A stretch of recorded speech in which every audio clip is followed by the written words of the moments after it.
domenica, ben ritrovati a tutti voi. È una domenica speciale, quella di oggi. Non a caso la nostra diretta inizia con l'auto anticipo. Siamo partiti alle ore 10 perché tra mezz'ora, esattamente tra mezz'ora, partirà la cerimonia di beatificazione di Don Albino Luciani, Papa Giovanni Paolo I, e seguiremo ovviamente tutta la cerimonia a San Pietro. Già certa la presenza del Presidente Mattarella e non solo, sono tantissimi i veneti che sono arrivati, circa in 1500, alcuni anche a piedi come dei veri e propri pellegrini per assistere a questa cerimonia di beatificazione. Le porte sono aperte a Roma, a San Pietro, soltanto per 60.000 persone. Allora, per chi volesse assistere a questa meravigliosa cerimonia, che sarà davvero toccante per tutti i veneti, ma non solo, c'è la diretta di Antenna 3. Noi ci colleghiamo con la nostra Tiziana Bolognani, che si trova a Canale d'Agordo, città natale di Albino Luciani, il Papa del Sorriso. Buongiorno, buongiorno Tiziana, con te la nostra Nicoletta Rizzetto. Allora, c'è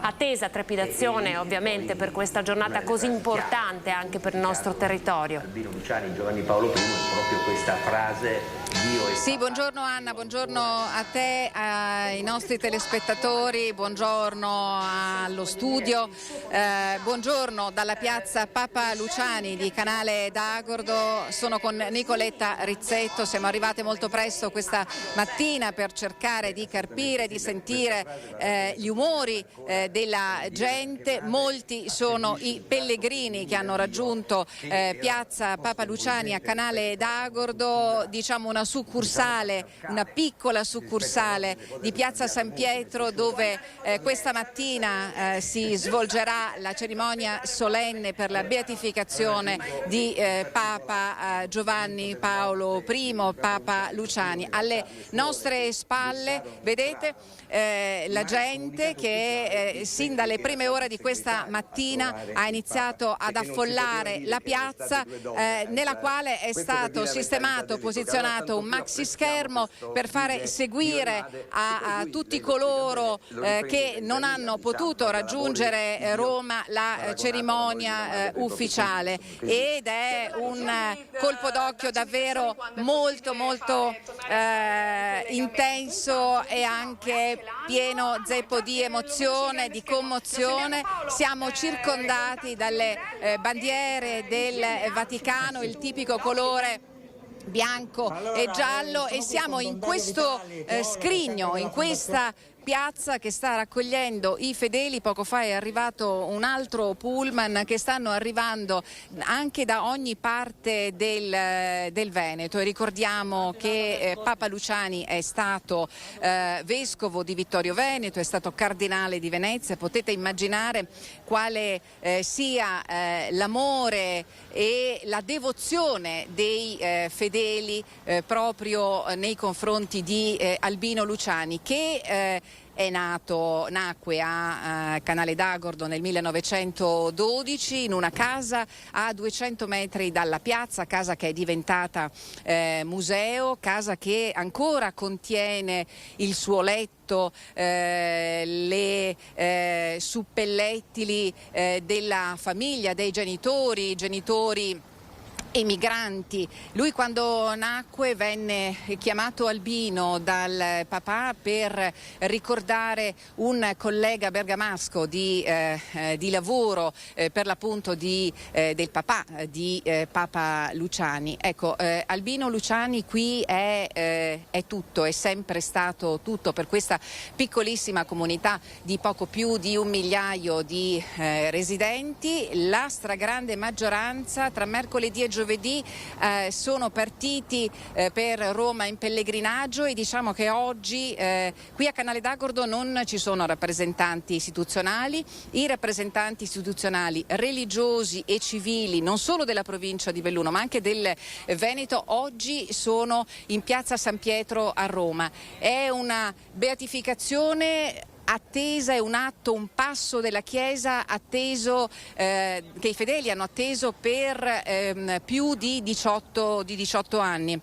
Fu il vescovo di Belluno, Monsignor Vincenzo Savio, a volere a promuovere la causa di beatificazione di Albino Luciani e per la prima volta la Congregazione per le cause dei santi fece partire il proprio lavoro proprio dalla provincia di Belluno con Monsignor Giorgio Lise, all'epoca postulatore, e poi con tutti i personaggi del mondo cattolico e religioso che si sono alternati, l'ultima Stefania Falasca, che oggi sarà per l'appunto a Roma assieme al cardinale Beniamino Stella, che quando era giovane, i primi passi mossi nella Chiesa, era un sacerdote, allorquando Albino Luciani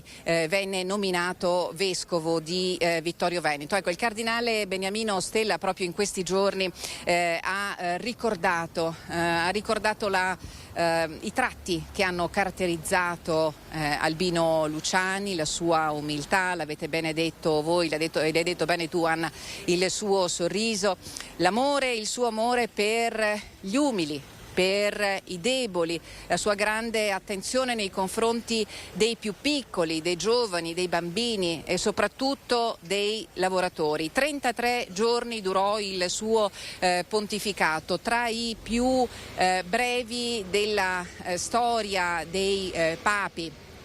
E quel giorno, il 28 di settembre, lui venne nominato Papa il 28 agosto 1978, 33 giorni dopo, il 28 di settembre del 1978, quindi dello stesso anno, Albino Luciani durante la notte fu colpito da un arresto cardiocircolatorio e venne trovato morto nel suo letto, privo di vita nel suo letto, da una suora che la sera prima lo aveva salutato. Albino Luciani quella sera disse proprio alla suora: ci vediamo domani mattina, con sempre la speranza e la fede nel Signore. Bene, quel giorno nessuno poteva immaginare la fine di Papa Luciani, e fu uno shock per tutta la Chiesa. Pensate che il 1978 si ricorda come l'anno dei tre papi. In quell'anno Paolo VI, Albino Luciani, Giovanni Paolo I e poi la nomina di Giovanni Paolo II. Albino Luciani, le sue prime parole, lui disse nel momento in cui venne annunciata la sua nomina, dopo un conclave durato 26 ore, Albino Luciani disse: non immaginavo di correre un pericolo, eppure la sua nomina avvenne con oltre 100, praticamente all'unanimità, con gli oltre 100 voti dei cardinali riuniti in conclave a Canale d'Agordo e in tutto il Veneto. Evidentemente gioia, emozione e commozione. Vi faccio vedere adesso, queste sono chiaramente le foto, sono come dire dei cimeli, dei ricordi che sono sempre presenti in piazza Papa Luciani a Canale d'Agordo. Con Nicoletta adesso ci spostiamo e vi faccio vedere, perché la piazza è davvero piccola. Qui abbiamo il municipio, poco distante oggi è iniziato da questa mattina l'ufficio postale che sta proprio dietro alle spalle della chiesa, è iniziato l'annullo filatelico. Questa è la chiesa di Canale d'Agordo, l'immagine dove campeggia l'immagine di Papa Giovanni Paolo I e dove campeggiano anche le parole di Giovanni Paolo II, di Papa Wojtyła, che qui venne a rendere omaggio al suo predecessore, qui con il suo insegnamento, con il suo esempio, con il suo sorriso. Questo disse durante l'omelia Papa Wojtyła nella sua omelia a Canale d'Agordo durante una cerimonia che si svolse proprio l'anno successivo alla morte di Albino Luciani. Quindi la chiesa, qui i pellegrini, i fedeli stanno entrando per una preghiera dalle prime ore di questa mattina. Poco distante dalla chiesa, praticamente di fianco alla chiesa c'è il museo di Albino Luciani e oggi c'è anche la possibilità di acquistare con un ticket unico la possibilità di visitare sia il museo di Albino Luciani che la casa che ha dato i natali, la casa dove è nata, che si trova, come vi dicevo poco fa, a poche centinaia di metri dalla piazza a lui dedicata. Vedete che ci sono i fedeli. Possiamo sentire la signora, buongiorno, lei da dove viene? Da Borgorico. Da Borgorico, in provincia di Padova. Lei è venuta qui appositamente oggi? Sì. Ci racconta il suo ricordo di Albino Luciani, di Papa Luciani. È sempre stato un papa buono che ha fatto del bene. Ecco, tutto qua. Lei è contenta e felice che finalmente siamo arrivati alla beatificazione del Papa? Sì, meritava. Come dice? Magari prima? Poteva essere fatta prima? Sì, sicuramente. Grazie. Prego. Allora, è chiaro, no? Tutti i fedeli avrebbero gradito un iter molto più veloce nella causa di beatificazione, che è stata, abbiamo detto, è durata 18 anni e che si è conclusa dopo che la Congregazione per le Cause dei Santi ha accertato la guarigione della bambina argentina, che è una guarigione da una malattia particolarmente grave e severa che la scienza non è mai riuscita a dimostrare, e quindi l'intercessione di Papa Luciani, a cui i genitori di questa bambina argentina si rivolsero, è stata riconosciuta, ma dopo quella intercessione sono centinaia le dimostrazioni, le attestazioni di guarigione arrivate alla Congregazione della Causa dei Santi. Il riconoscimento ha dato il via libera di quella guarigione, ha dato il via libera alla beatificazione di Papa Luciani, che oggi sarà annunciata da Papa Francesco. Ci spostiamo, ecco, la bambina, una cosa, un particolare, la bambina guarita sarebbe dovuta essere presente a Canale d'Agordo venerdì sera, era stata invitata, poi doveva andare a Roma ed era comunque attesa per domenica della prossima settimana, quando qui in piazza Papa Luciani si svolgerà una cerimonia con i vescovi di Belluno Feltre, di Vittorio Veneto, e con il cardinale di Venezia sarà la cerimonia di ringraziamento per la beatificazione. E purtroppo quella bambina oggi poco più che ventenne purtroppo si è infortunata, si è rotta un piede e non ha potuto raggiungere l'Italia. Ci spostiamo con Nicoletta, ritorniamo in piazza dove sono sistemati, hanno trovato posto i fedeli per assistere alla cerimonia. Vedete qui c'è la distribuzione delle riviste che sono state predisposte, del calendario, delle riviste che sono state predisposte per l'occasione, e andiamo a sentire qual è l'umore della gente. Questa signora ci saluta. Signora, buongiorno, le posso chiederle, siamo in diretta, lei da dove viene? Da dove che viene? Allora, attualmente da Bassano del Grappa, però sono nata, vissuta e cresciuta a Feltre. Lei quindi è una bellunese trasferita. Bellunese, e guai chi mi confonde, no, non mi va bene. Signora, io le chiedo un ricordo di Papa Luciani. Tesoro, io non l'ho visto, io ero in Svizzera quando lui è diventato Papa e logicamente lo sono sentito dire, sentito visto, eccetera, ma in realtà però c'è dentro di noi, dentro di me qualcosa che è il Papa del mio paese, di questo paese. E quindi oggi lei non ha voluto mancare? Assolutamente no, Ci mancherebbe altro. Eravamo già venuti a vedere la casa e tutto quanto un altro momento, però oggi è un momento particolare. Va bene? Grazie signora, buona giornata. Buona giornata. Allora proviamo a sentire altre persone che sono qui. Buongiorno. Buongiorno, noi siamo in diretta, Antenna 3, da dove venite?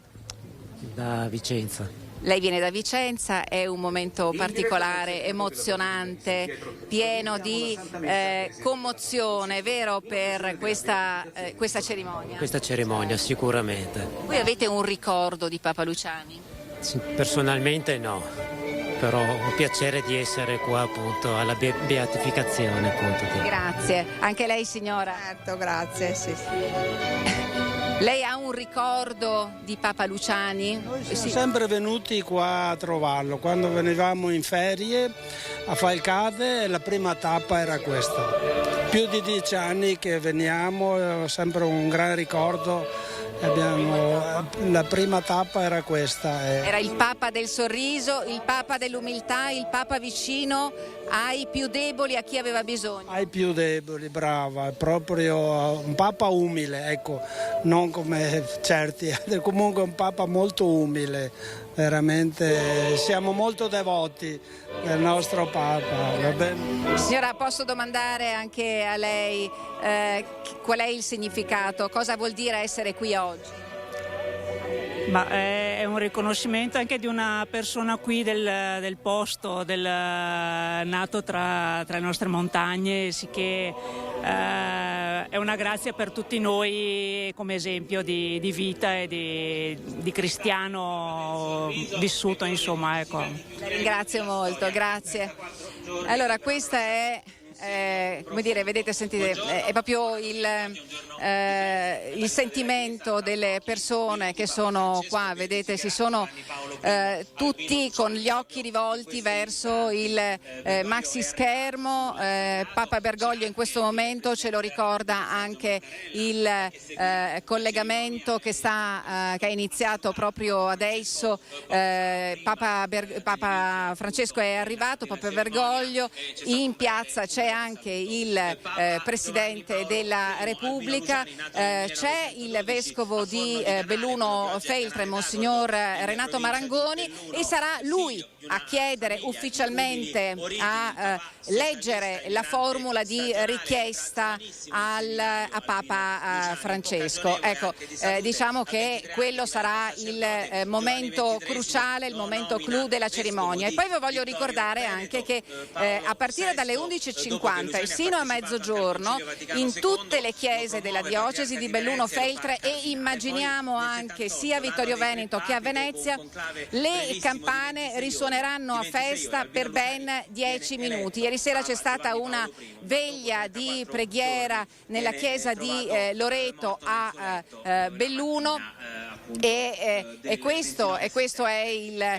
momento che tanto aspettavamo, che tanto si attendeva, che attendevano i fedeli, i pellegrini, i residenti di Canale d'Agordo. L'abbiamo detto, ci sono voluti 18 anni, ed è un momento di grande emozione. Poco fa abbiamo risentito le primissime parole di Albino Luciani dal balcone della chiesa di San Pietro, e devo dirvi che qui in piazza qualche occhio lucido si è rivisto, occhio lucido dalla commozione. Proviamo a sentire ancora persone, fedeli che sono pellegrini, che sono in piazza. Signora, buongiorno, siamo in diretta, le chiedo da dove viene. Io vengo dalla provincia di Milano. Ci racconta il significato, il valore di essere qui in questa piazza oggi? Ma indubbiamente Papa Luciani è stato eletto quando io non conoscevo ancora questo paese. Però sono 43 anni che vengo a fare le vacanze qua, e il rito di festeggiare il giorno in cui è stato eletto, il giorno in cui purtroppo è volato in cielo, è sempre stato presente in questo paese, e lui è è stato un uomo che ha preso per il cuore tutta la gente, io credo, perché con semplicità, con umiltà, come diceva sempre lui, ha fatto delle cose grandissime. E se 33 giorni sono bastati ad avere questo, non c'è nient'altro da aggiungere. È proprio una beatificazione dovuta. Dovuta, sicuramente dovuta. E il Signore grande ce l'ha donato e ce l'ha preso. Grazie signora. Uomini in azione possano rompere. Non ci sono altre parole da aggiungere, nel senso che per l'appunto il momento è talmente denso di emozioni. Il riconoscimento della beatitudine di Papa Luciani, possiamo dire che ha preceduto la sua fama, perché Luciani era così, era un Papa umile, era prima ancora che Papa una persona, un uomo in mezzo agli altri uomini. Ha subito, sin dal momento della sua salita al soglio di Pietro, lui ha rinunciato immediatamente al plurale maiestatis, ha utilizzato la prima persona, ha rinunciato alla tiara e ha chiesto che la cerimonia di incoronazione a Papa fosse molto, molto semplice. Tutto questo per avvicinare l'istituzione religiosa alle persone, ai fedeli, per evitare quel distacco anche normale causato dall'imponenza dei paramenti.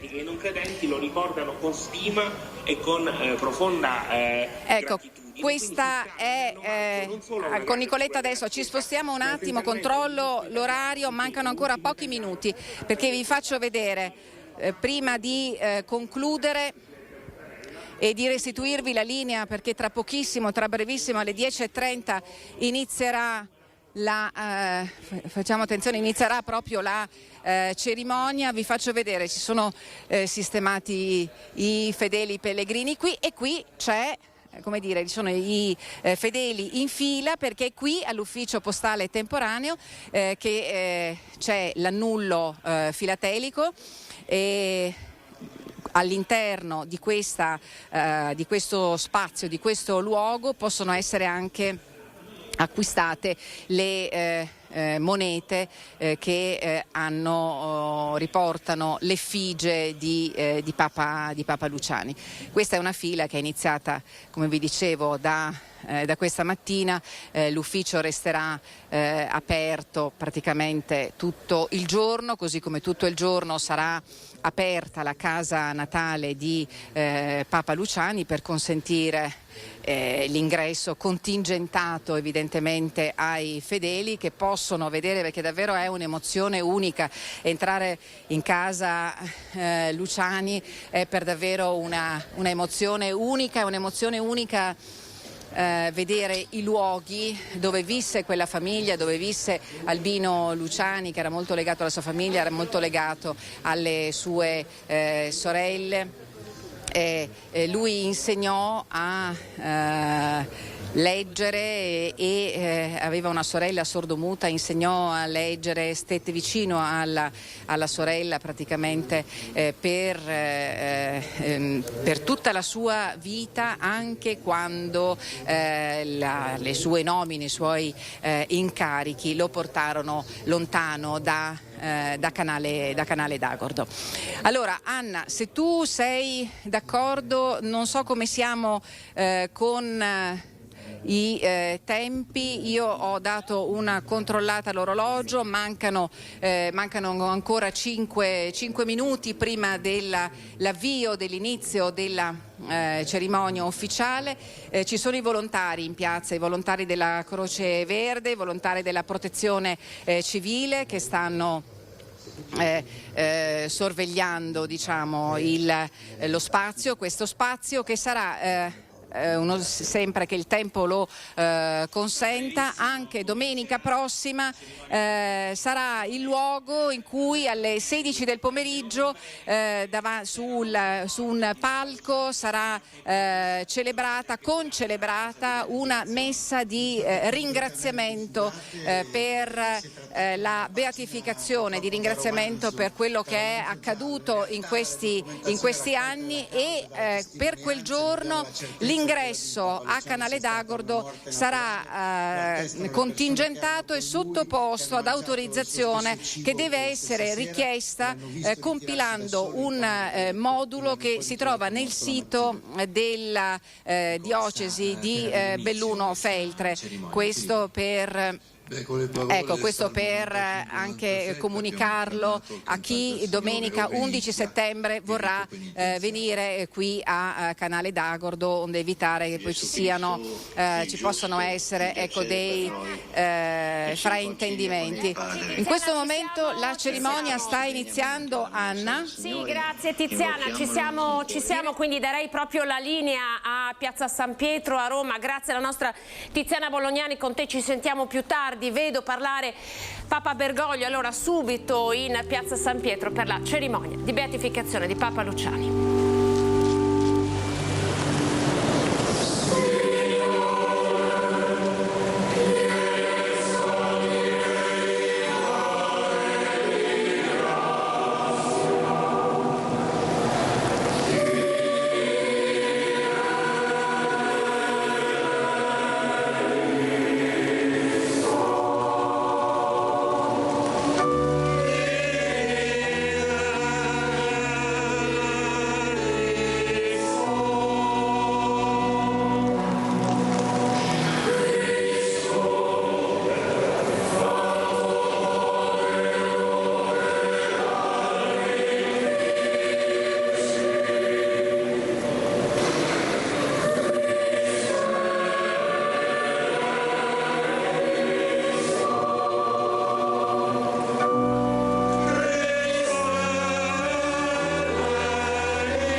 Dio Onnipotente, abbia misericordia di noi, perdoni i nostri peccati e ci conduca alla vita eterna.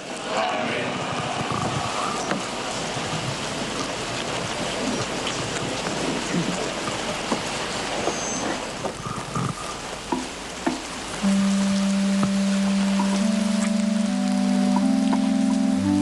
Ed ora si avvicina alla sede del Santo Padre, Monsignor Renato Marangoni, vescovo di Belluno Feltre, con il postulatore e domanda che si proceda alla beatificazione del servo di Dio Giovanni Paolo I.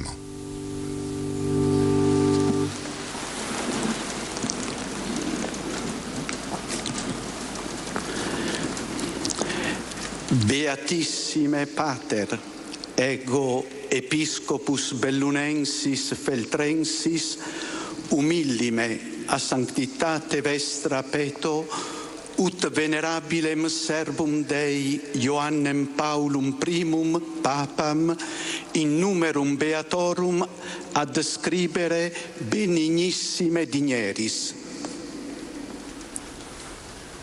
Ed ora il postulatore presenta la biografia del servo di Dio Giovanni Paolo I.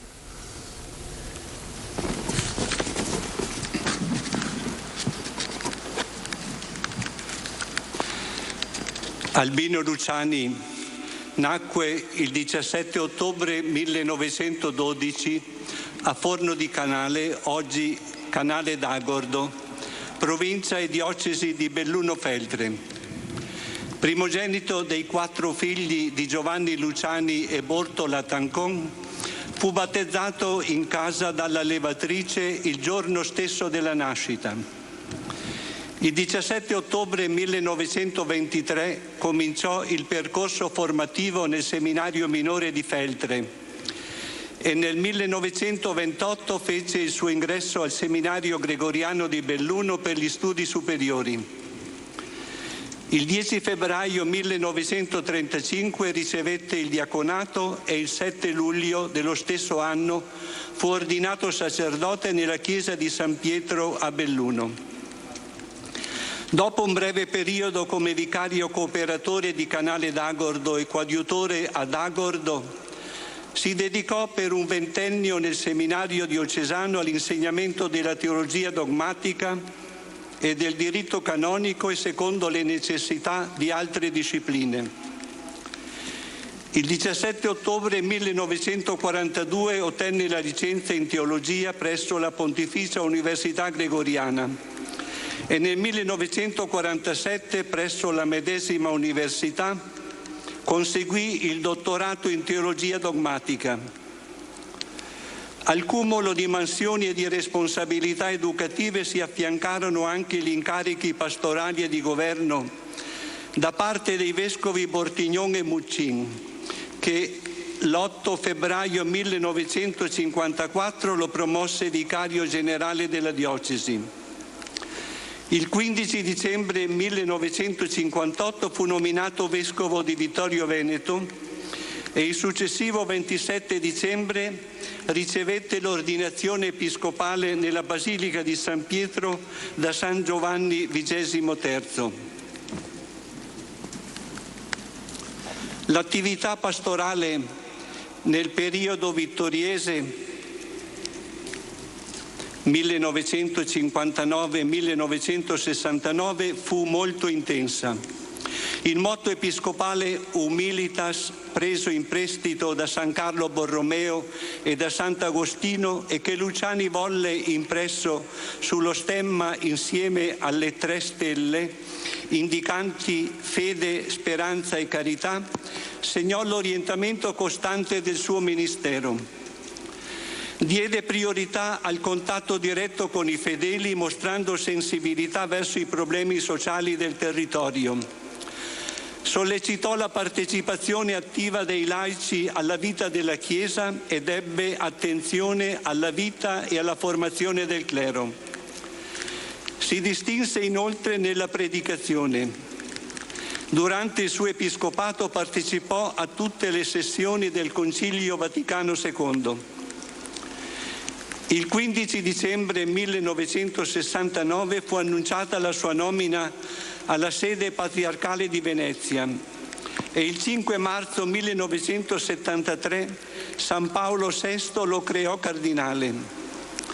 A Venezia il patriarca Luciani restò fedele all'impostazione di lavoro e allo stile pastorale vissuto a Vittorio Veneto.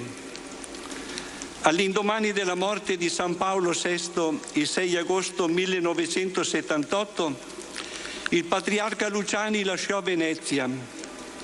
Il 25 agosto entrò in conclave e il giorno successivo fu eletto Papa, scegliendo per sé il doppio nome di Giovanni Paolo I. I primi gesti del suo pontificato fecero subito cogliere il tratto originale di uno stile di vita improntato a servizio e semplicità evangelica. Come modello di ministero volle seguire il suo illustre predecessore San Gregorio Magno, sia nel suo ufficio di maestro che in quello di guida e di pastore. Lo imitò nella catechesi, che sapeva adeguarsi alle capacità degli uditori e che Giovanni Paolo I dimostrò di seguire nelle 4 udienze generali. Lasciando un solco nella storia della catechesi, egli ripropose l'attualità e la bellezza della vita cristiana fondata sulle virtù teologali della fede, della speranza e della carità. Nella tarda sera del 28 settembre 1978, dopo appena 34 giorni di pontificato, Giovanni Paolo I morì improvvisamente.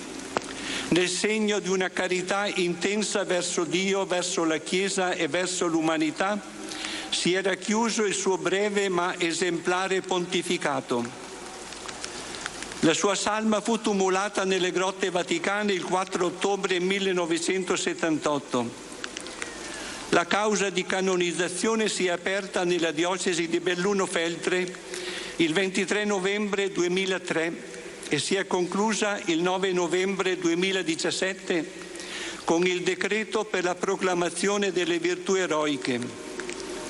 Il 13 ottobre 2021 è stato pubblicato il decreto con il quale Papa Francesco ha riconosciuto il miracolo attribuito all'intercessione di Giovanni Paolo I a favore di una bambina in fin di vita per una malattia cerebrale dell'Arcidiocesi di Buenos Aires. Facciamo reverenza. Andiamo.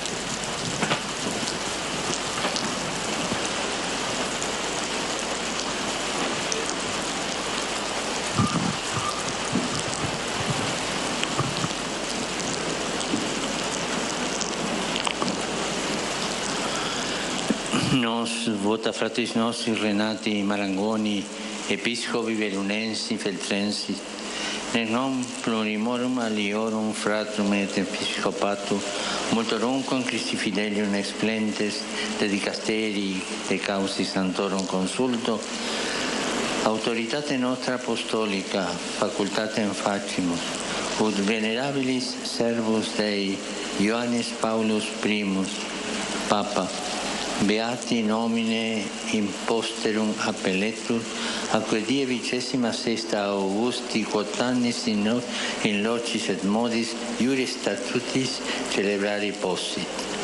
In nomine Patris et Filii et Spiritus Sancti.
È stata portata sull'altare la reliquia, un scritto autografo di Albino Luciani risalente al 1956, uno schema per una riflessione spirituale sulle 3 virtù teologali, fede, speranza e carità.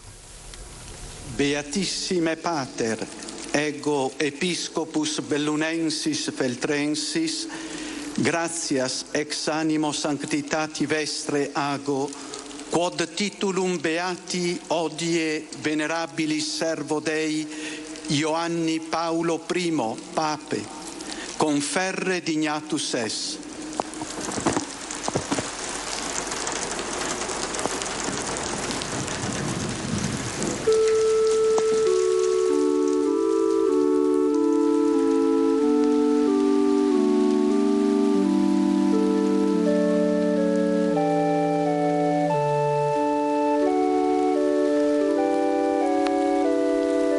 Il vescovo e il postulatore si avvicinano al Santo Padre per un saluto riconoscente.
Preghiamo.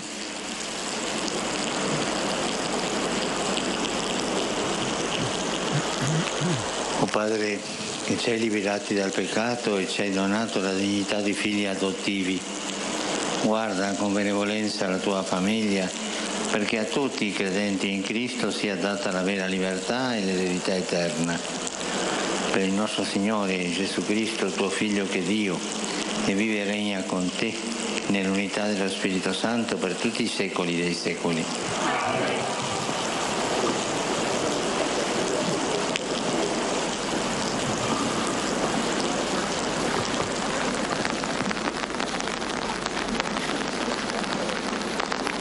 Subito leggo.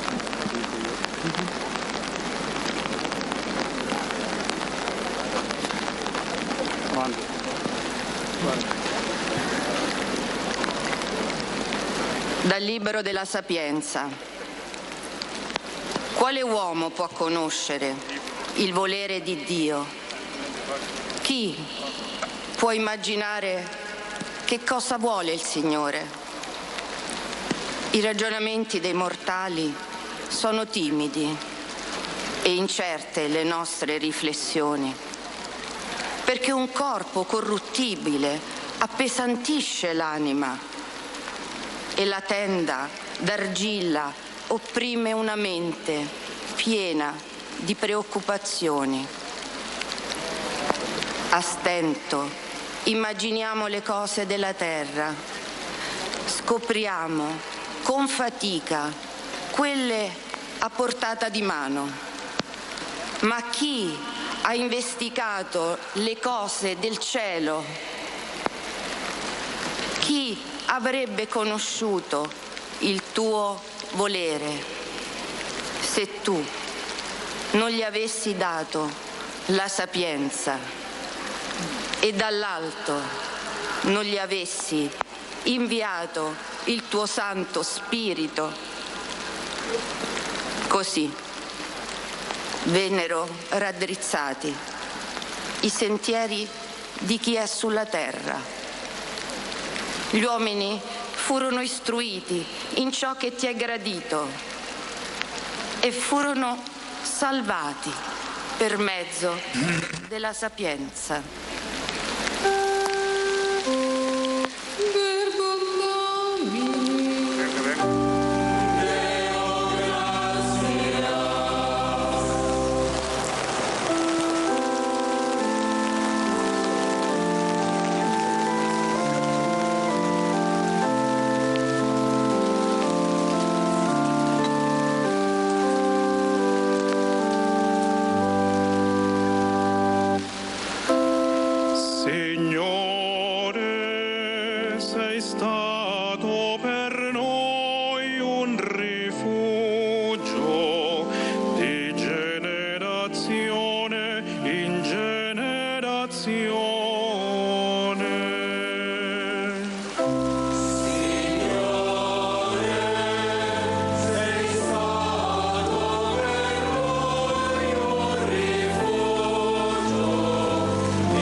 insegnaci a contare i nostri giorni e giungeremo un cuore saggio.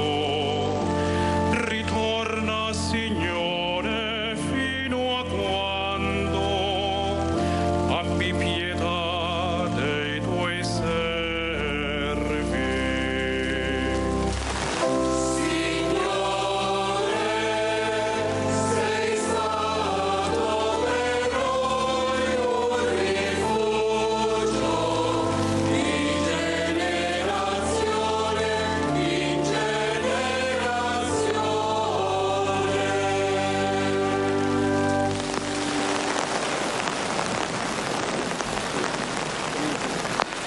Lectura della carta dell'Apostolo San Pablo a Filemon.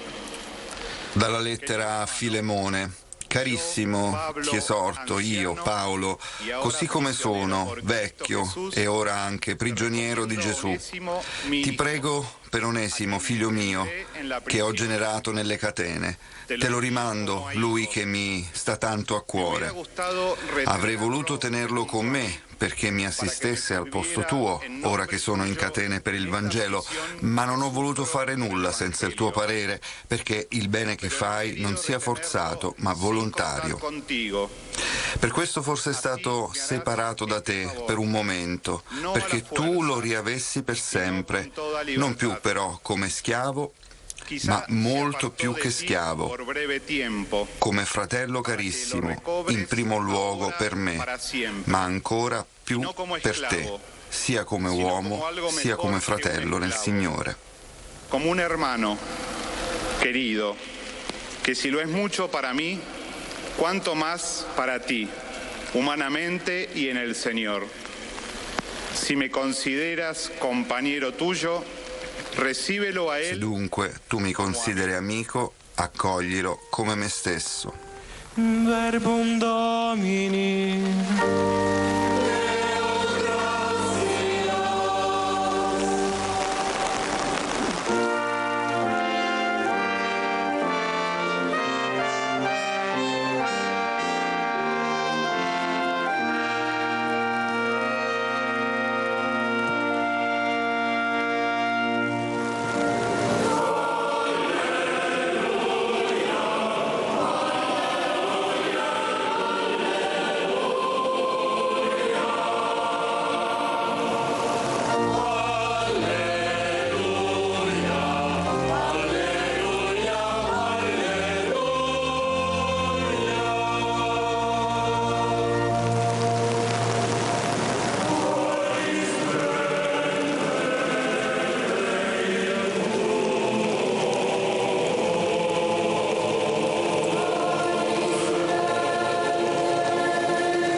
Deus vobiscum.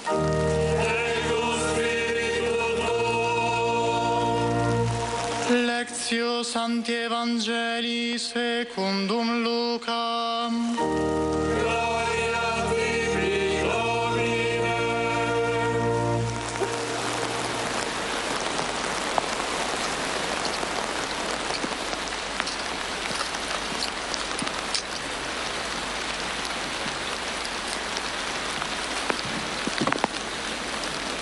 In quel tempo una folla numerosa andava con Gesù. Egli si voltò e disse loro: se uno viene a me e non mi ama più di quanto ami suo padre, la madre, la moglie, i figli, i fratelli, le sorelle e perfino la propria vita, non può essere mio discepolo. Colui che non porta la propria croce e non viene dietro a me, non può essere mio discepolo. Chi di voi, volendo costruire una torre, non siede prima a calcolare la spesa e a vedere se ha i mezzi per portarla a termine, per evitare che, se getta le fondamenta e non è in grado di finire il lavoro, tutti coloro che vedono comincino a deriderlo, dicendo: costui ha iniziato a costruire, ma non è stato capace di finire il lavoro. Oppure quale re, partendo in guerra contro un altro re, non siede prima a esaminare se può affrontare con 10.000 uomini chi gli viene incontro con 20.000? Se no, mentre l'altro è ancora lontano, gli manda dei messaggeri per chiedere pace. Così chiunque di voi non rinuncia a tutti i suoi averi non può essere mio discepolo. Verbum Domini.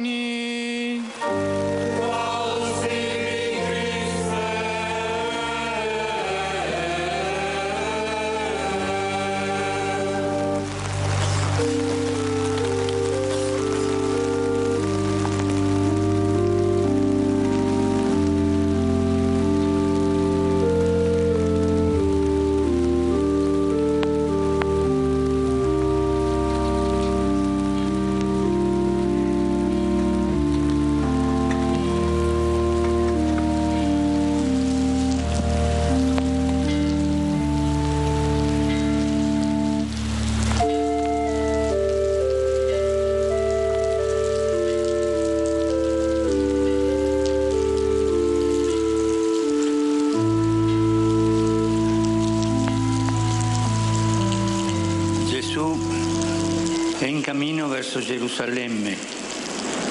Il Vangelo odierno dice che una folla numerosa andava con lui. Andare con lui significa seguirlo, cioè diventare discepoli. Eppure a queste persone il Signore fa un discorso poco attraente e molto esigente. Non può essere suo discepolo chi non lo ama più dei propri cari, che non porta la sua croce, che non si distacca dai beni terreni. Perché Gesù rivolge alla folla tali parole? Qual è il significato dei suoi ammonimenti? Proviamo a rispondere a questi interrogativi. Anzitutto vediamo una folla numerosa, tanta gente che segue Gesù. Possiamo immaginare che molti siano stati affascinati dalle sue parole, stupiti dai gesti che ha compiuto e quindi avranno visto in lui una speranza per il loro futuro. Che cosa avrebbe fatto un qualunque maestro dell'epoca? O possiamo domandarci cosa farebbe un astuto leader nel vedere che le sue parole e il suo carisma attirano le folle e aumentano il suo consenso? Capita anche oggi, specialmente nei momenti di crisi personali e sociale, quando siamo più esposti a sentimenti di rabbia o siamo impauriti da cosa che minaccia il nostro futuro, diventiamo più vulnerabili.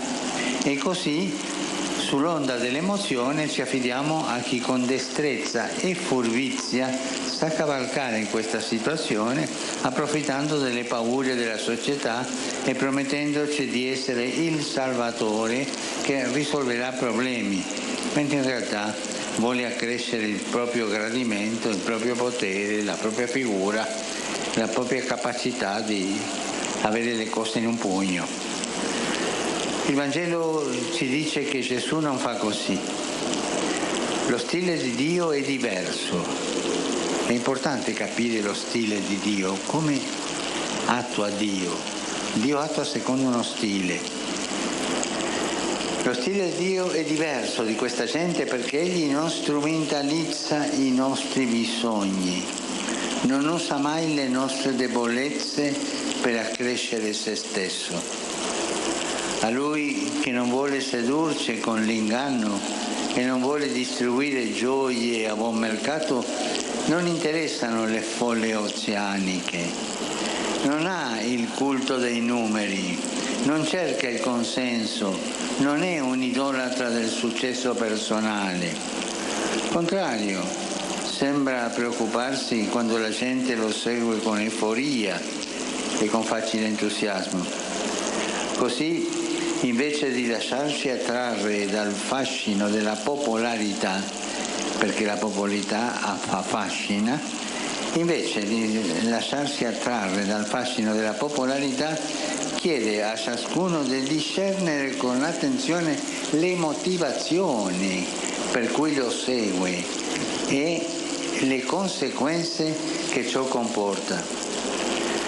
Tanti di quella folla infatti forse seguivano Gesù perché speravano sarebbe stato un capo che li avrebbe liberati dai nemici, uno che avrebbe conquistato il potere e lo avrebbe spartito con loro, oppure uno che facendo miracoli avrebbe risolto i problemi della fame e delle malattie.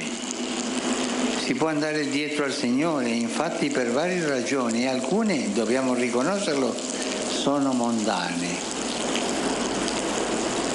Dietro una perfetta apparenza religiosa si può nascondere la mera soddisfazione dei propri bisogni, la ricerca del prestigio personale, il desiderio di avere un ruolo, di tenere le cose sotto controllo, la brama di occuparsi spazi e di ottenere privilegi, l'aspirazione a ricevere riconoscimenti e altro ancora. Questo succede oggi fra i cristiani.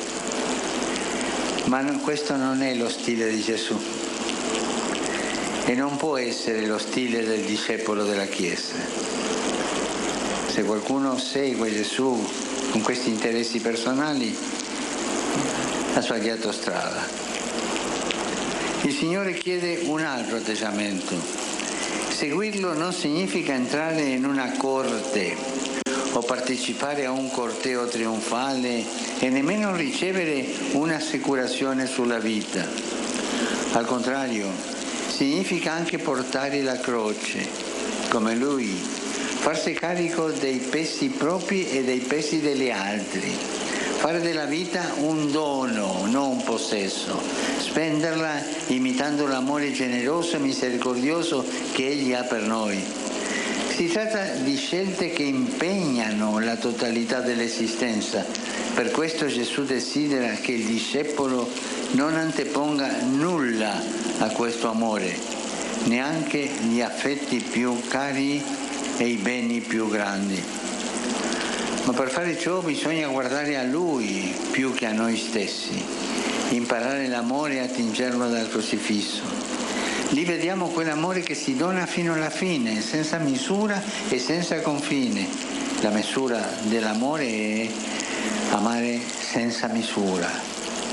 Noi stessi, disse Papa Luciani, siamo oggetto da parte di Dio di un amore intramontabile.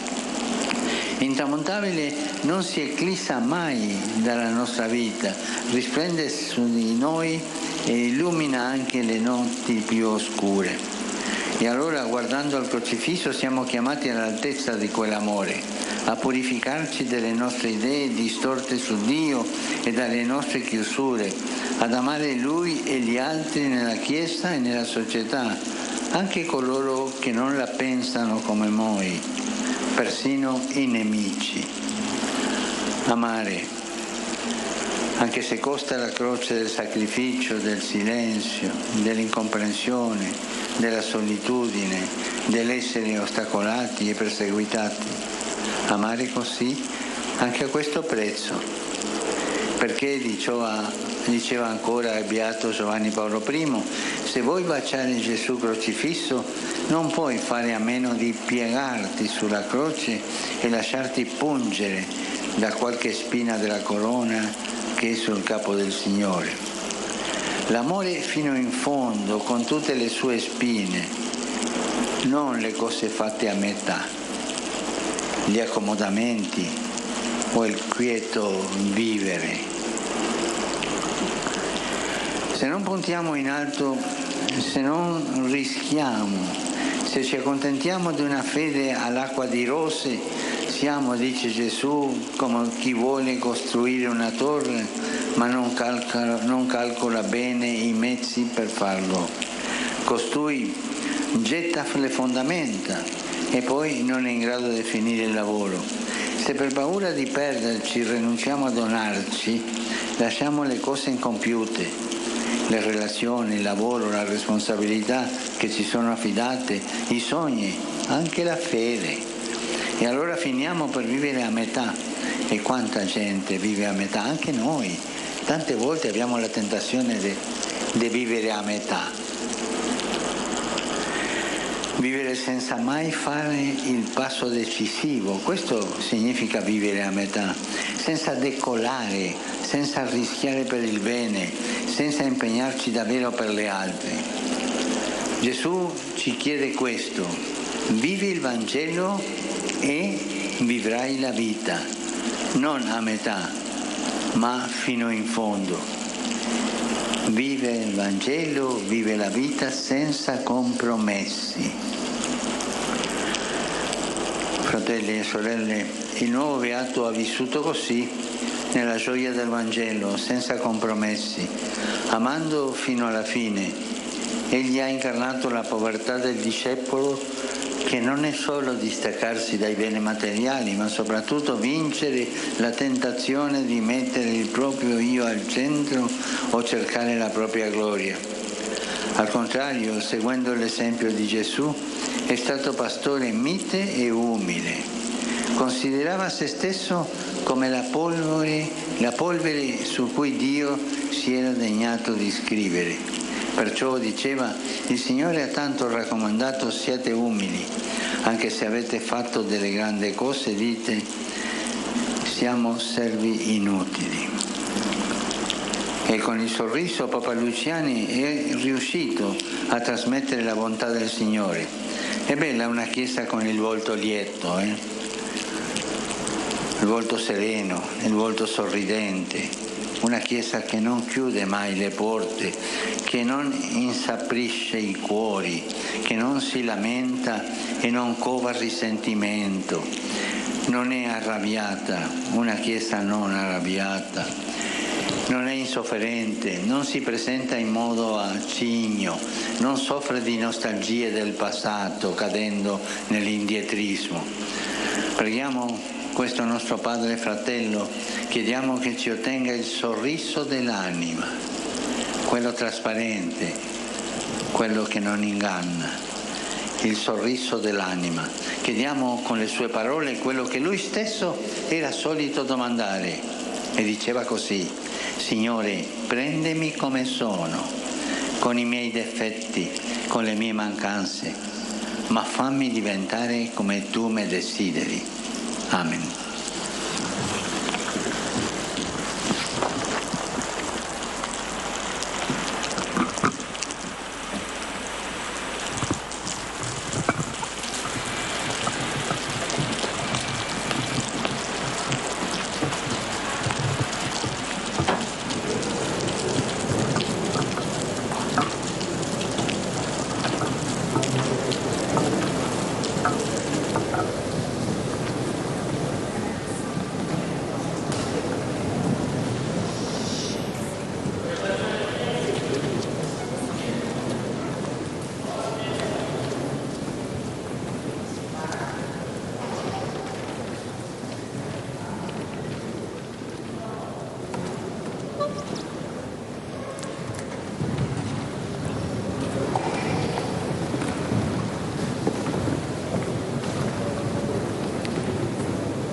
Fratelli e sorelle carissimi, rivolgiamo la nostra preghiera al Padre che in Cristo suo Figlio ha indicato l'accoglienza della propria croce come unica via per essere suoi discepoli.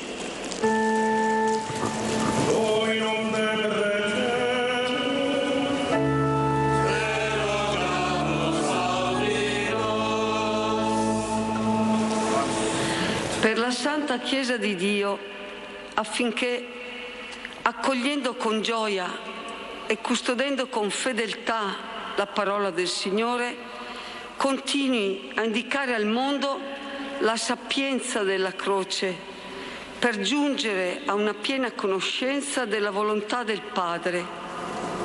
Dominum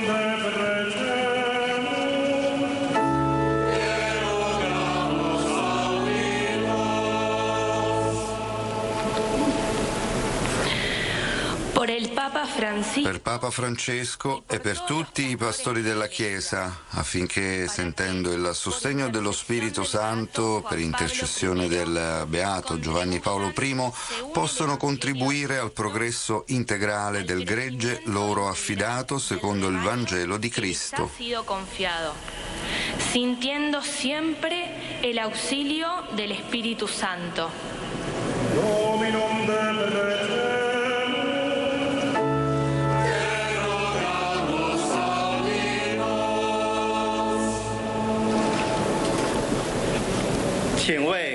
Per i responsabili dei popoli e delle nazioni, affinché, provocati dalla sollecitudine materna della Chiesa per il bene comune, preservino nella via del dialogo e della concordia.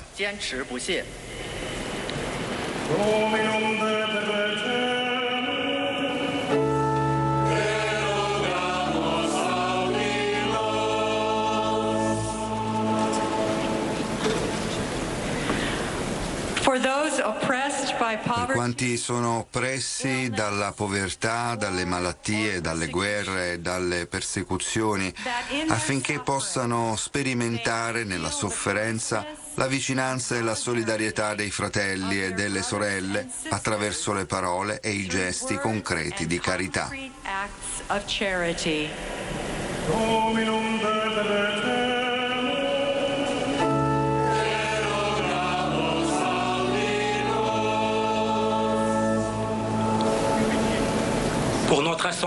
Per la nostra assemblea eucaristica, riunita nella lode gioiosa per il dono del Beato Giovanni Paolo I, affinché accolga come esempio di vita l'umiltà, l'evangelica semplicità e la carità che egli ha testimoniato con il suo ministero pastorale.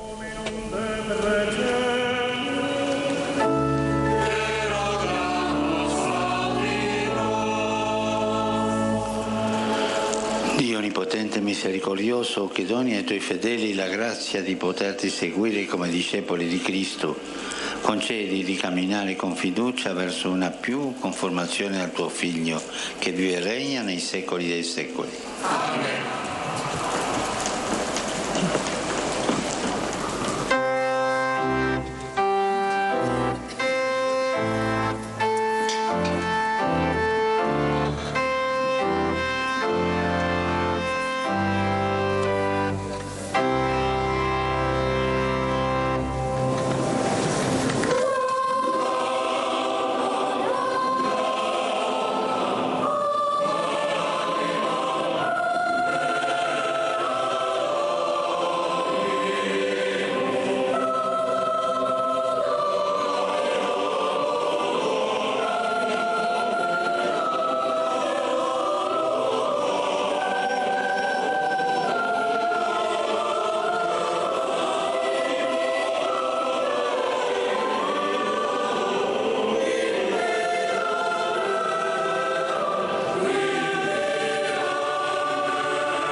Pregate, fratelli e sorelle, perché il mio vostro sacrificio sia gradito a Dio, Padre Onnipotente.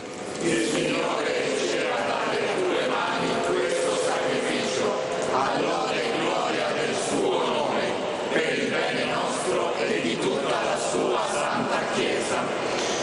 O Dio, sorgente della vera pietà e della pace, salga a te nella celebrazione di questi santi misteri la giusta adorazione per la tua grandezza e si rafforzino la fedeltà e la concordia dei tuoi figli. Per Cristo nostro Signore.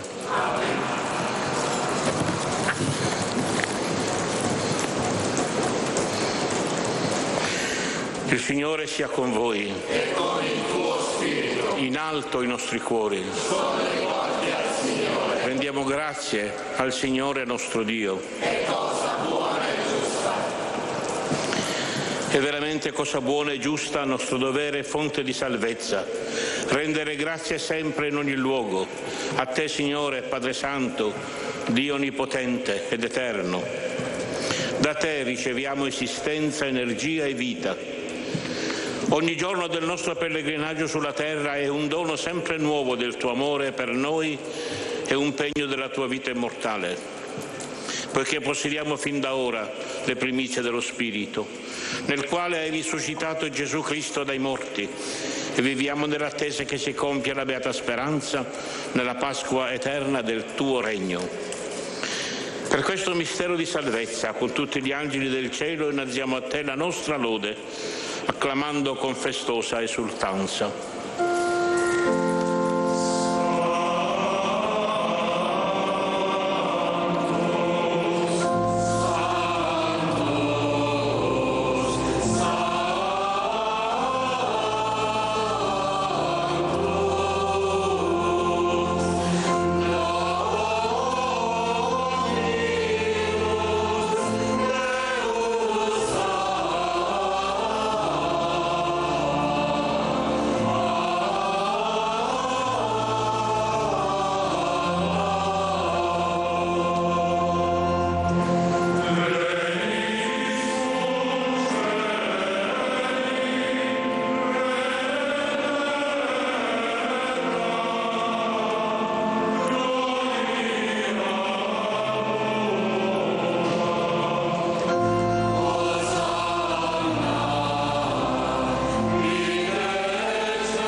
Veramente santo sei tu, o Padre, ed è giusto che ogni creatura ti lodi. Per mezzo del tuo Figlio, il Signore nostro Gesù Cristo, nella potenza dello Spirito Santo, fai vivere e santifichi l'universo e continui a radunare intorno a te un popolo che dall'Oriente all'Occidente offra al tuo nome il sacrificio perfetto. Ti preghiamo umilmente, santifica e consacra con il tuo Spirito i doni che ti abbiamo presentato, perché diventino il corpo e il sangue del tuo Figlio, il Signore nostro Gesù Cristo, che ci ha comandato di celebrare questi misteri. Egli, nella notte in cui veniva tradito, prese il pane, ti rese grazie con la preghiera di benedizione, lo spezzò, lo diede ai suoi discepoli e disse: prendete e mangiatene tutti, questo è il mio corpo offerto in sacrificio per voi.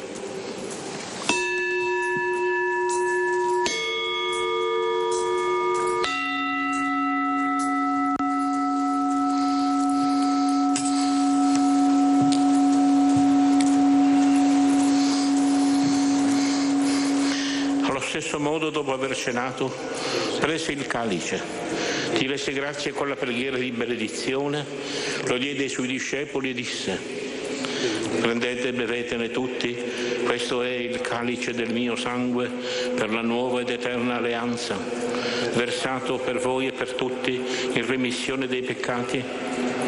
Fate questo in memoria di me.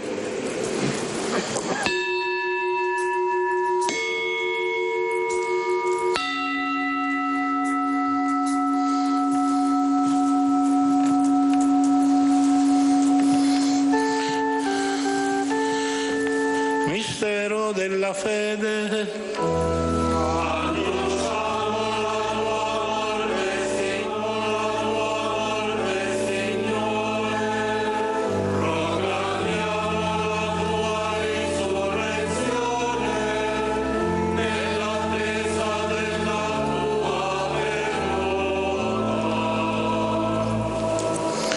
Celebrando il memoriale della passione redentrice del tuo Figlio, della sua mirabile risurrezione e ascensione al cielo, nell'attesa della sua venuta nella gloria, ti offriamo, Padre, in rendimento di grazie, questo sacrificio vivo e santo. Guarda con amore e riconosci nell'offerta della tua Chiesa la vittima immolata per la nostra redenzione, e a noi, che ci nutriamo del corpo e del sangue del tuo Figlio, dona la pienezza dello Spirito Santo, perché diventiamo in Cristo un solo corpo e un solo Spirito. Lo Spirito Santo faccia di noi una offerta perenne a te gradita, perché possiamo ottenere il regno promesso con i tuoi eletti, con la Beata Maria, Vergine e Madre di Dio, San Giuseppe suo sposo, i tuoi santi apostoli, i gloriosi martiri, il Beato Giovanni Paolo I e tutti i santi nostri intercessori presso di te. Ti preghiamo, o Padre, questo sacrificio della nostra riconciliazione doni pace e salvezza al mondo intero. Conferma nella fede e nell'amore la tua Chiesa pellegrina sulla terra, il tuo servo e nostro Papa Francesco, l'ordine episcopale, i presbiteri, i diaconi e il popolo che tu hai redento. Ascolta la preghiera di questa famiglia che hai convocato alla tua presenza nel giorno in cui Cristo ha vinto la morte e ci ha resi partecipi della sua vita immortale. Ricongiungi a te, Padre misericordioso, tutti i tuoi figli ovunque dispersi. Accogli nel tuo regno i nostri fratelli e sorelle defunti e tutti coloro che in pace con te hanno lasciato questo mondo. Concedi anche a noi di ritrovarci insieme a godere per sempre della tua gloria, in Cristo nostro Signore, per mezzo del quale tu, o Dio, doni al mondo ogni bene. Per Cristo, con Cristo e in Cristo, a te Dio Padre Onnipotente, nell'unità dello Spirito Santo, ogni onore e gloria per tutti i secoli dei secoli.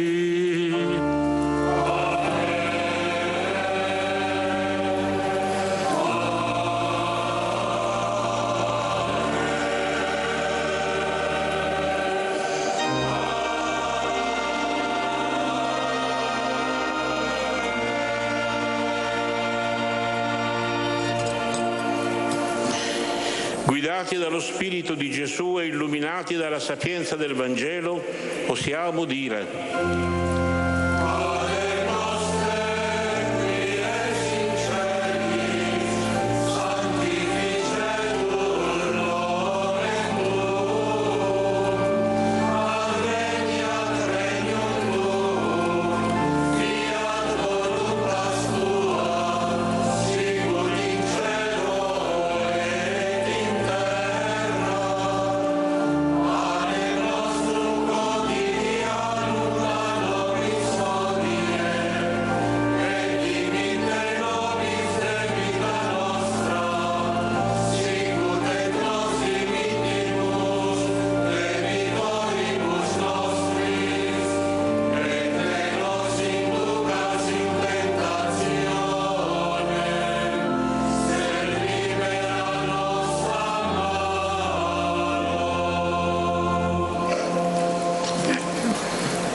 Liberaci, o Signore, da tutti i mali.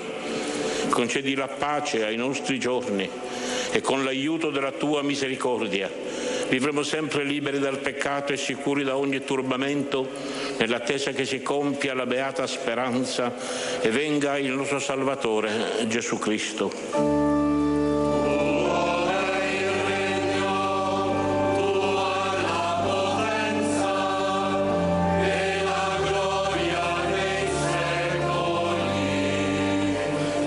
Signore Gesù Cristo, che hai detto ai tuoi apostoli: vi lascio la pace, vi do la mia pace. Non guardare ai nostri peccati, ma alla fede della tua Chiesa, e donale unità e pace, secondo la tua volontà. Tu che vivi e regni nei secoli dei secoli. Amen. La pace del Signore sia sempre con voi. E con il tuo spirito.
Ecco l'agnello di Dio, ecco colui che toglie i peccati del mondo. Beati gli invitati alla cena dell'agnello. O Signore, non sono degno di partecipare alla tua mensa, ma di soltanto una parola e io sarò salvato. Un collega. Signore,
Preghiamo.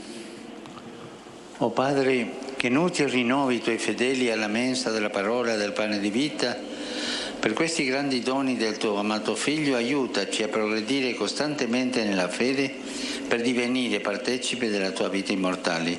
Egli vive e regna nei secoli dei secoli. Amen.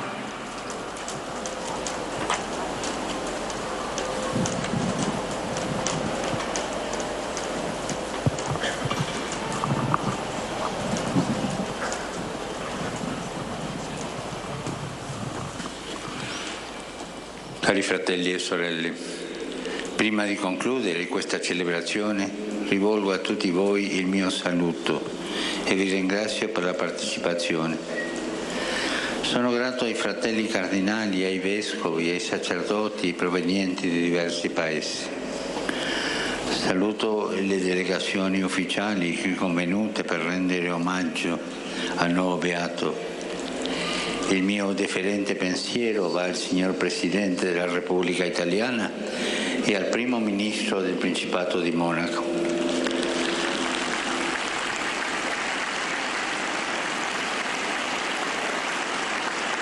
Saluto tutti voi pellegrini, in modo speciale i fedeli di Venezia, Belluno e Vittorio Veneto.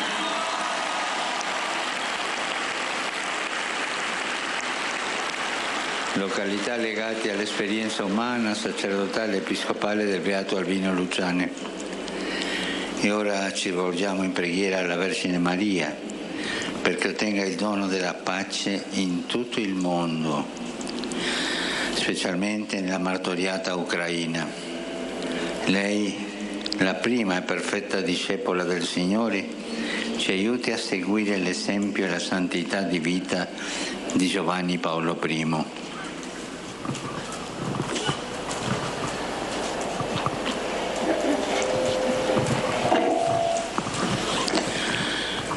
Angelus Domini nunciavit Mariae.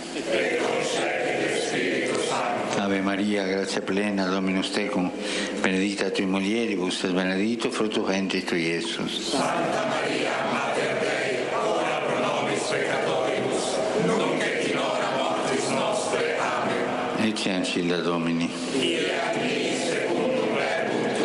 Ave Maria, grazia plena, Dominus tecum, benedicta tui in mulieribus, et benedictus fructus ventris tui, Iesus. Santa Maria, Mater Dei, ora pro nobis peccatoribus, nunc et in hora mortis nostre. Amen.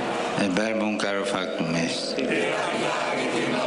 Ave Maria, grazia plena, Dominus tecum, benedicta tui in mulieribus, et benedictus fructus ventris tui, Iesus. Santa Maria, Mater Dei, ora pro nobis peccatoribus, nunc et in hora mortis nostre. Amen.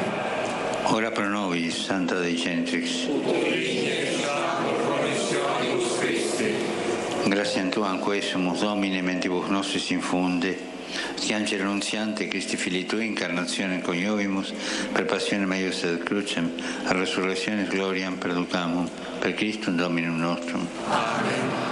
Gloria Patri et Filio et Spiritui Sancto. Sicut erat in principio et nunc et semper et in saecula saeculorum. Amen. Gloria Patri et Filio et Spiritui Sancto. Sicut erat in principio et nunc et semper et in saecula saeculorum. Amen. Gloria Patri et Filio et Spiritui Sancto. Sicut erat in principio et nunc et semper et in saecula saeculorum. Amen. Pro fidelibus defunctis requiem aeternam dona eis Domine. Et lux perpetua lucea Deis. Requiescant in pace. Amen.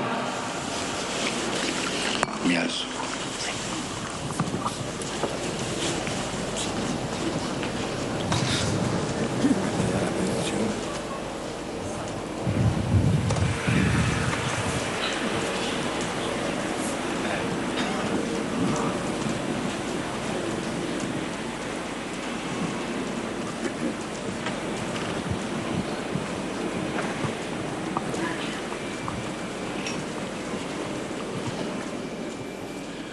Dominum vobiscum.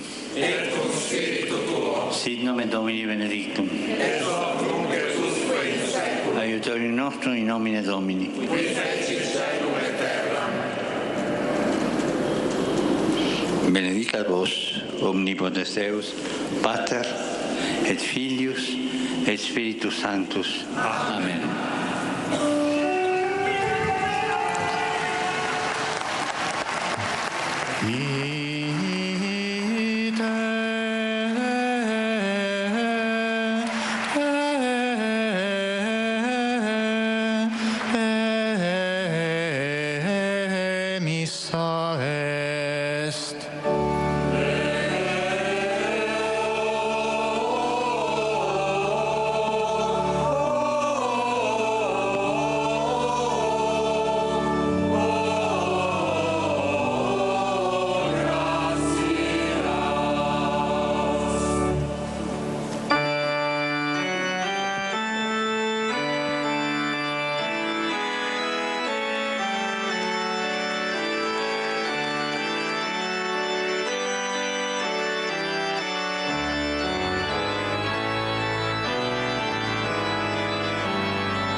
Con la benedizione di Papa Francesco, dopo la recita dell'Angelus, termina la celebrazione eucaristica con la beatificazione di Giovanni Paolo I che si è svolta in piazza San Pietro.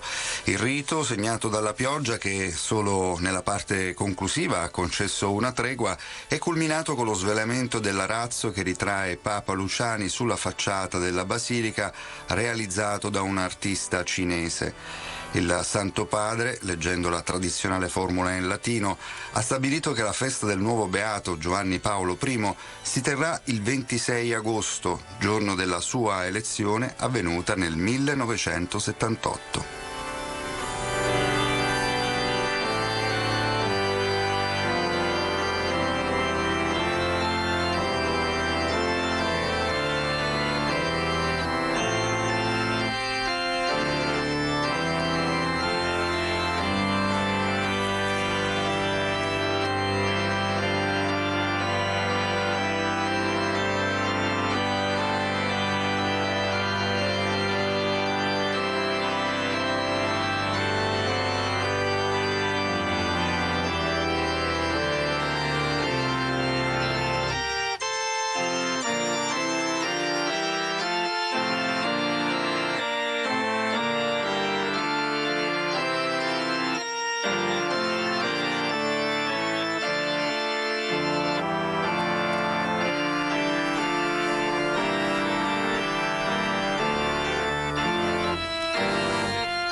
Ora Papa Francesco si appresta a compiere un giro in papamobile nei diversi settori di piazza San Pietro per salutare da vicino i fedeli e i pellegrini che hanno partecipato alla celebrazione. Durante i saluti, prima della preghiera dell'Angelus, il Papa ha salutato in maniera particolare i fedeli e i pellegrini giunti dal Veneto, dalle terre che hanno intrecciato la biografia di Papa Luciani.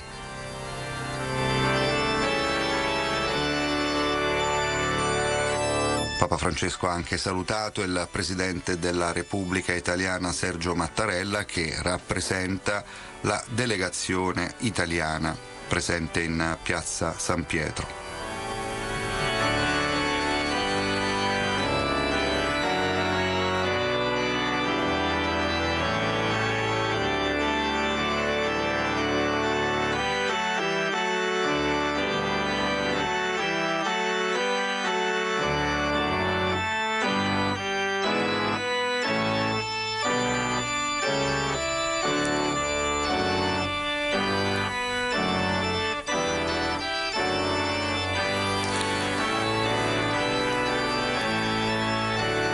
Papa Francesco adesso saluta i cardinali che hanno partecipato alla celebrazione. Vediamo il cardinale Sandri, in precedenza il postulatore della causa di canonizzazione di Giovanni Paolo I, il cardinale Stella.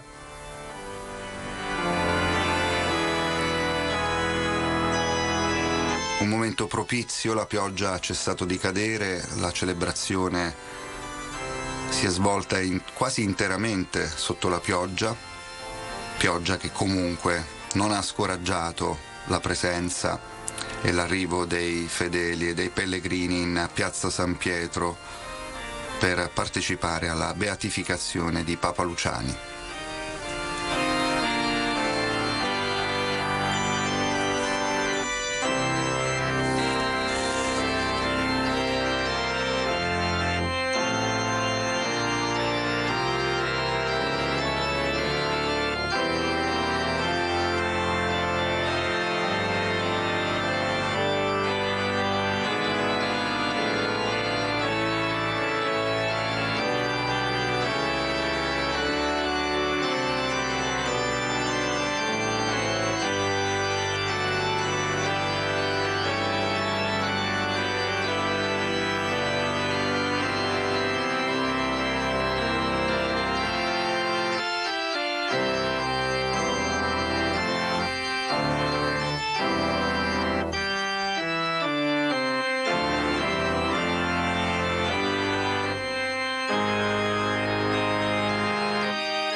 Dunque Papa Francesco parte con l'automobile scoperta in Piazza San Pietro per salutare da vicino i fedeli e i pellegrini che hanno partecipato alla beatificazione di Giovanni Paolo I. Nell'omelia Papa Francesco ha ricordato cosa significa diventare, essere discepoli di Gesù. Ha detto che si può andare indietro al Signore per varie ragioni, alcune, ha riconosciuto il Papa, sono mondane. Dietro una perfetta apparenza religiosa si può nascondere la mera soddisfazione dei propri bisogni, la ricerca del prestigio personale, il desiderio di avere un ruolo, di tenere le cose sotto controllo, la brama di occupare spazi e di ottenere privilegi, l'aspirazione a ricevere riconoscimento e altro ancora. Si può arrivare a strumentalizzare Dio, ha detto il Papa, per tutto questo, ma non è lo stile di Gesù e non può essere lo stile del discepolo e della Chiesa.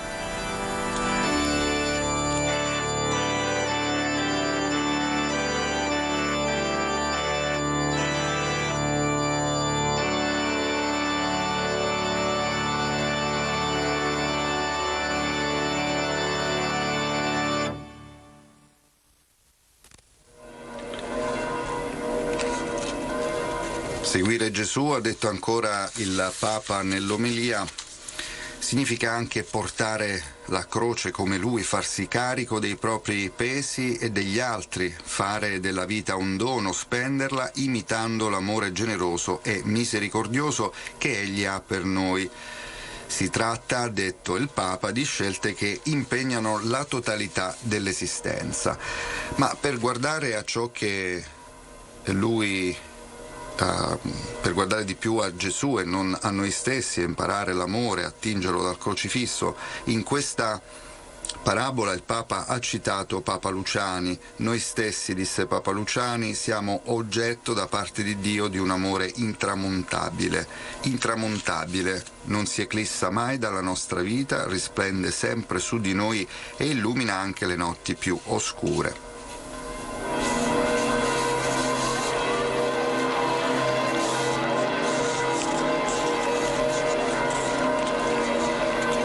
Citando Giovanni Paolo I, Papa Francesco ha detto: se vuoi baciare Gesù crocifisso non puoi fare a meno di piegarti sulla croce e lasciarti pungere da qualche spina della corona che è sul capo del Signore.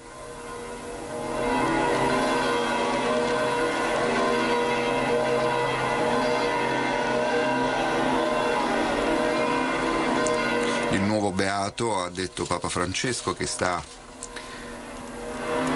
girando a bordo dell'automobile scoperta nei vari settori di Piazza San Pietro, soffermandosi a salutare. Ebbene, nella omelia il Papa ha parlato di Giovanni Paolo I dicendo: ha vissuto così nella gioia del Vangelo, senza compromessi, amando fino alla fine. Ha incarnato la povertà del discepolo, che non è soltanto distaccarsi dai beni materiali, ma soprattutto vincere la tentazione di mettere il proprio io al centro e cercare la propria gloria. Al contrario, Papa Luciani, seguendo l'esempio di Gesù, è stato pastore mite e umile. Considerava se stesso come la polvere su cui Dio si era degnato di scrivere. Perciò diceva: il Signore ha tanto raccomandato, siate umili, anche se avete fatto delle grandi cose, dite: siamo servi inutili. Queste sono alcune parole di Papa Luciani pronunciate nell'udienza generale del 6 settembre del 1978.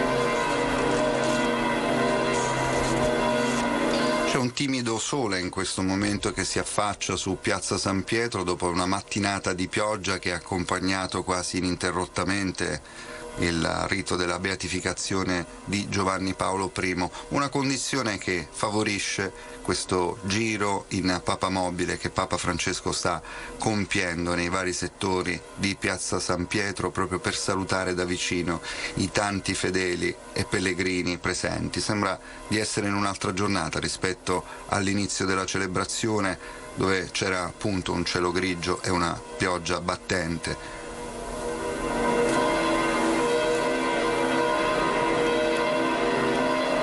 Nell'omelia ancora ne richiamiamo un altro passaggio.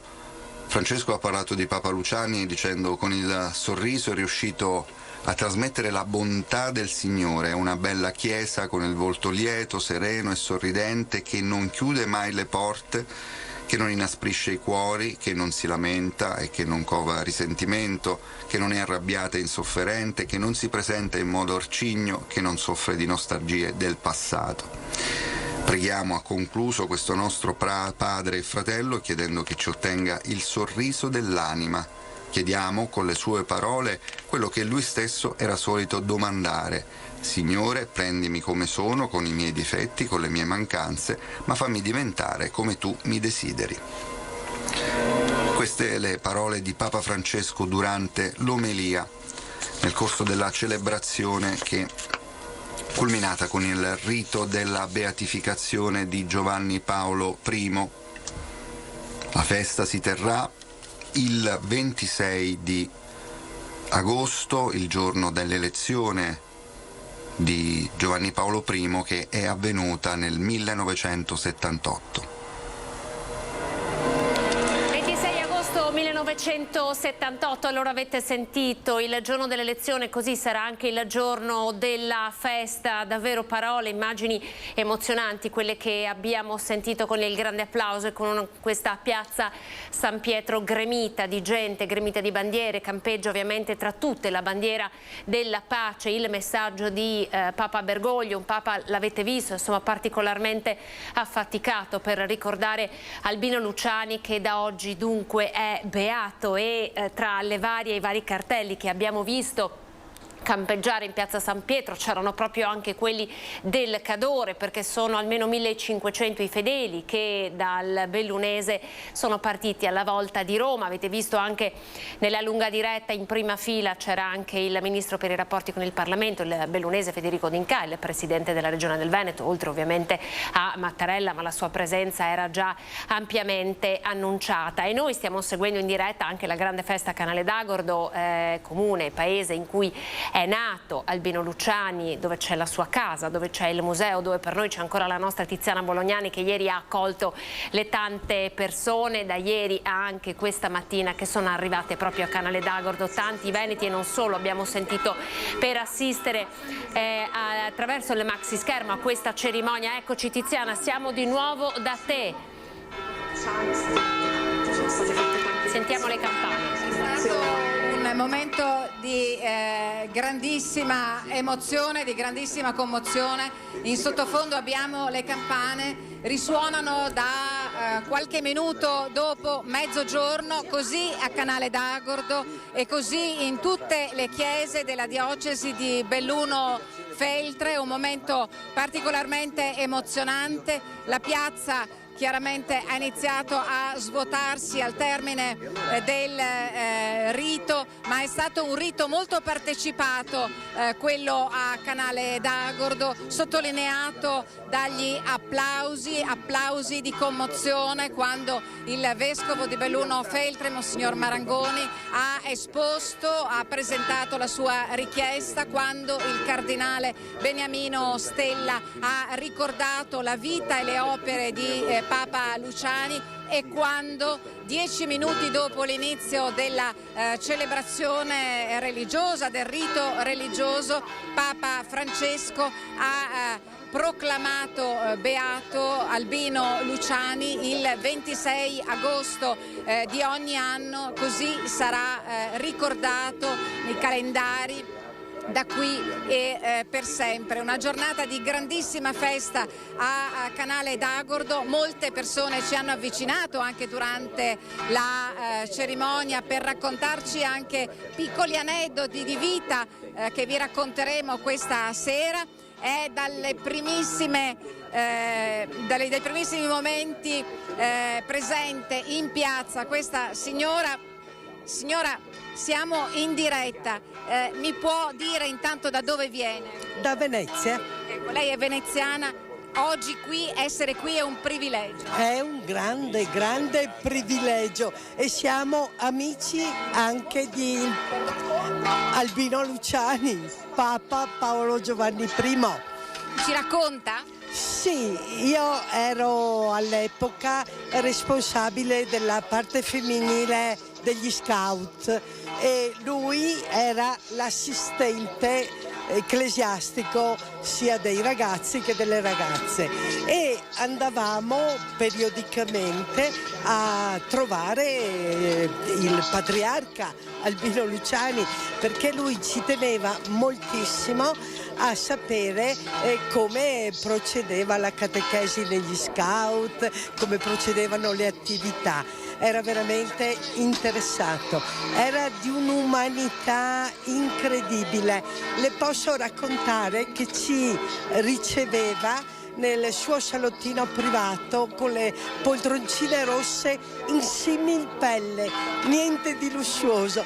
E ad un certo punto del colloquio entrava sempre una suora con un vassoietto con una bottiglia di vermouth e biscottini molto semplici. Allora lui congedava la suora e diceva grazie madre, appoggi pure lì. E poi continuavamo la conversazione e diceva: senta signorina, faccia un piacere, lei che è più pratica, serva a lei questo piccolo rinfresco. E poi si continuava insomma in una conversazione che spaziava non solo sugli scout ma anche rivelava la sua profonda umanità, la sua spiritualità. Ci sembrava di essere proprio con un amico, con un padre, e ci amava molto, insomma, ci amava molto. Ecco, poi a Venezia, sa, il clero veneziano è un po' difficile, allora c'era chi gioiva e chi... Come in tutte le famiglie. Come in tutte le famiglie. Mi ricordo che appena avuta la notizia c'è stato qualcuno del clero che ha detto: ma cosa vuole sto qua che viene dai Crode?